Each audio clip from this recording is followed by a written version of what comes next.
Hello বন্ধুরা, তোমাদেরকে আর একটা নতুন রেসিপি করে দেখাচ্ছি।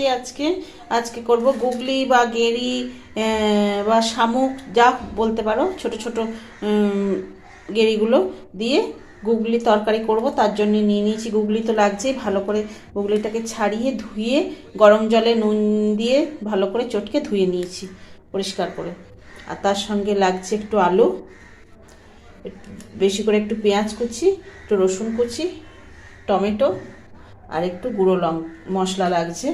গুঁড়ো মশলার মধ্যে হচ্ছে লঙ্কা গুঁড়ো, স্বাদ মতো নুন, কাশ্মীরি লঙ্কার গুঁড়ো, হলুদ গুঁড়ো।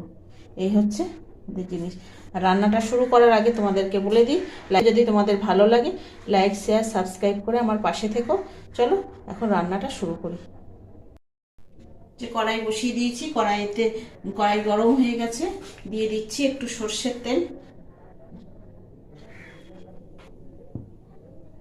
তেলটা গরম হয়ে গেছে, এবার গুগলিগুলো একটু ভেজে নেব।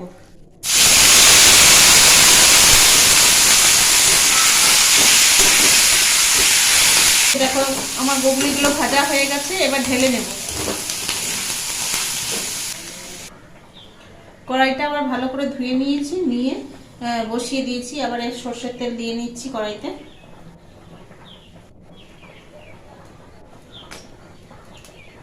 গরম হয়ে গেছে, ফোড়নে দিচ্ছি একটা তেজপাতা, একটা শুকনো লঙ্কা, আর একটু পাঁচফোড়ন।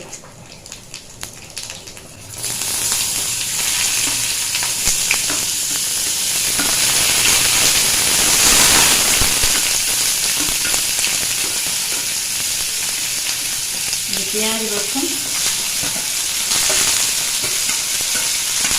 সব একসঙ্গে ভালো করে ভাজা ভাজা করে নেব। এখানে আলুগুলো আধ ভাজা হয়ে গেছে, এবার মশলাগুলো দিয়ে দিচ্ছি। হলুদ গুঁড়ো, লঙ্কা গুঁড়ো, কাশ্মীরি লঙ্কার গুঁড়ো, আর স্বাদ মতো নুন।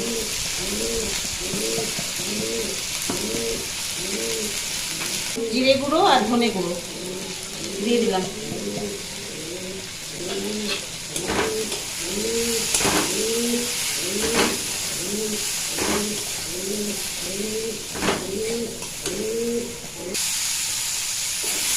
মশলাটা আবার ভাজা হয়ে গেছে, এবার এই গুগলিগুলো দিয়ে দিচ্ছি। নুন হলুদ দিয়ে ভেজে রেখেছিলাম।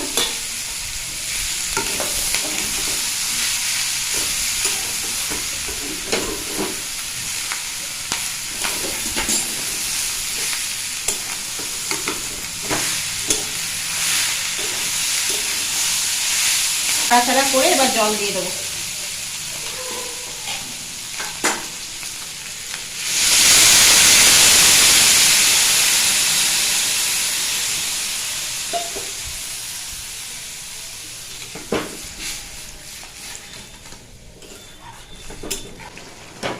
এই যে দেখো আমার গুগলির তরকারিটা হয়ে গেছে।